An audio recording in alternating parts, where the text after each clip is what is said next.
laptop Asus នេះមានភ្លើងនៅលើ keyboard ទៀតឡូវនេះបងប្អូនឃើញហើយអេក្រង់វា15អ៊ីងបាទស៊េរីថ្មីពណ៌ក៏ស្អាតទៀតដែរតើបងប្អូនទៅមើលការ unboxing ជាមួយខ្ញុំទាំងអស់គ្នាសួស្តីបងប្អូនទាំងអស់គ្នាបាទថ្ងៃនេះខ្ញុំមាន laptop មួយគ្រឿងទៀតហើយ Asus បងប្អូននេះ Asus VivoBook X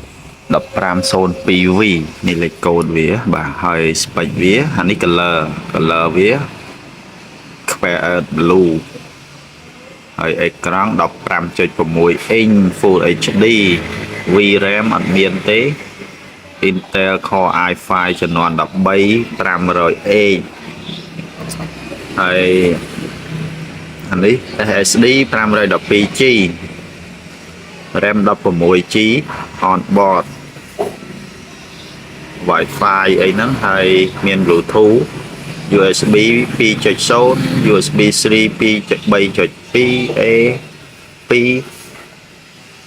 Type C USB C USB 3.2 ហើយ Windows 11 Home បាទ Keyboard អង់គ្លេស International បាទអញ្ចឹងបន្តមកបងប្អូនយើងទៅ unboxing វាទាំងអស់គ្នាបាទចាំតិចខ្ញុំរកអីហែកសិនយើងនេះនេះមកអត់មានកតាបទេអូនេះមាន perfect warranty ដែរនេះ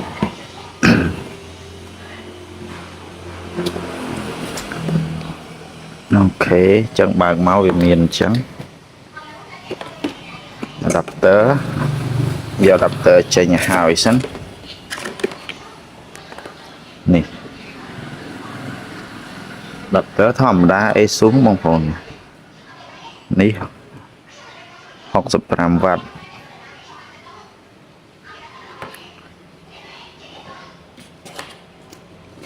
អូខេអញ្ចឹងខ្ញុំយក laptop ចេញតិចសិន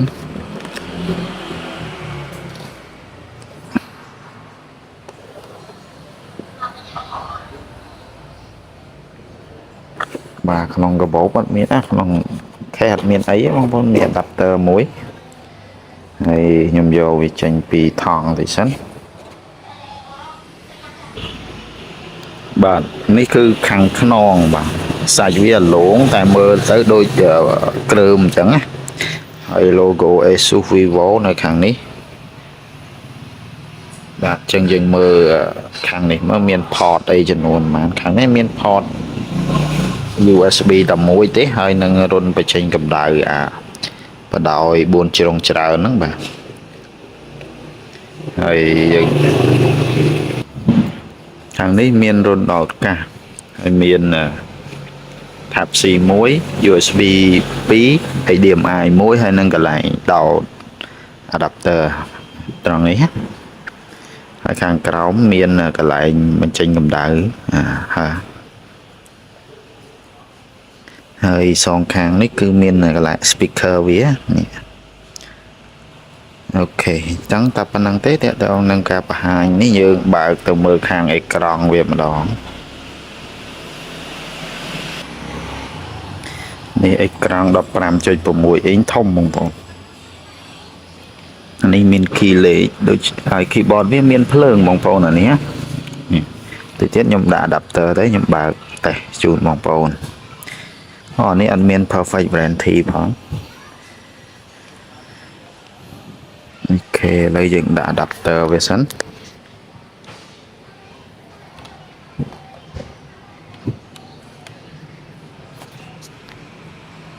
បាទ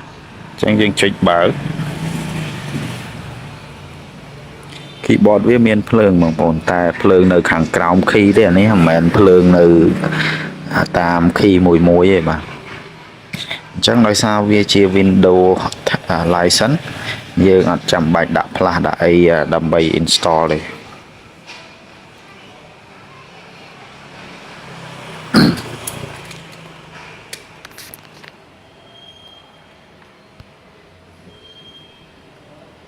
បាទឥឡូវវាកំពុងតែ getting start ហើយយើងចាំវាសិន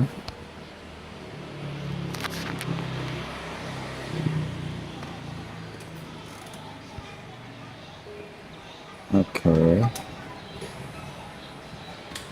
បាទ Windows 11បើសិនជាបងប្អូនចង់ skip កន្លែងconnect internet បងប្អូនត្រង់ដល់ទៅនេះបងប្អូនចុច shift មកនេះ shift នៅលើ keyboard នេះចុច shift ហើយនឹង S10 បងប្អូនវានឹង load ទាំងនេះមកហើយអញ្ចឹងបងប្អូនវាយពាក្យ OOBE BYPASS NRO នេះបងប្អូនមើលនៅលើនេះនេះ OOBE bypass NRO មកហើយយើងចុច enter NRO អូខ្ញុំភ្លេច slash បាទចាំតិចខ្ញុំវាយភាសាទៀត OOBE bypass NRO នេះពាក្យនេះបងប្អូនហើយដាក់ slash នេះអញ្ចឹងហើយ enter មកតមកវា start ភាសាទៀតហើយដល់ពេលដល់កន្លែង connect internet វាឲ្យយើង skip ហើយចាំមើល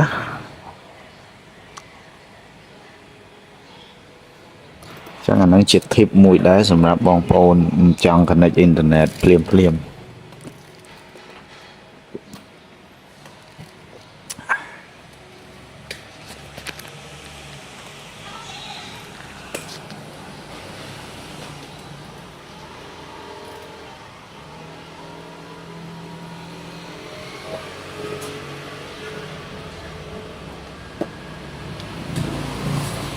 បាទយើងចាំតិចមក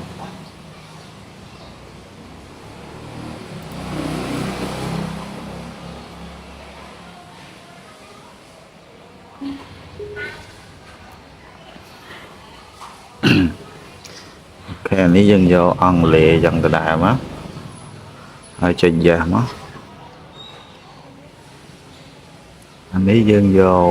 អង់គ្លេសដែរតែ international នេះអត់ទេយកអង់គ្លេស United States ពេលនេះបានយក English International នេះពេលនេះយើង skip មកបាទទៅនេះវាឲ្យនេះ I don't have internet នេះអញ្ចឹងយើង skip ចំណុចហ្នឹងយើងកាត់បន្ថយពេលវេលាបានច្រើននេះ accept មកនេះយើងដាក់ឈ្មោះមក X15 ហ្នឹង02V នេះឈ្មោះ password មិនបាច់ដាក់ទេនេះ enter ទៀតក៏បាន next ក៏បាន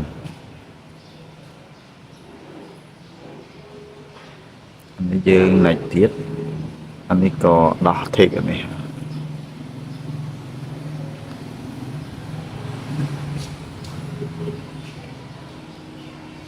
បាទអញ្ចឹងយើងចាំវា getting start មកចូលដល់ Windows ហើយបាទ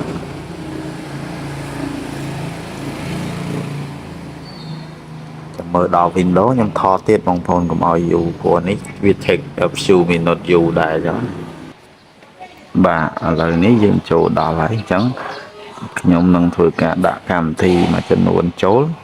ហើយវីដេអូនេះក៏មានតែប៉ុណ្្នឹងដែរបងប្អូនទាក់ទងនឹងការ unboxing អរគុណបងប្អូនសម្រាប់ការតាមដានទស្សនាបាទវីដេអូមួយនេះហើយជួបខ្ញុំបាទនៅវីដេអូក្រោយទៀតបាទអញ្ចឹងសម្រាប់បងប្អូនចង់មើលវីដេអូផ្សេងអាច scroll ក្រោមឬក៏ចូលក្នុង channel ខ្ញុំមកមានវីដេអូផ្សេងជាច្រើនទៀតបាទអញ្ចឹងអរគុណបាយបាយ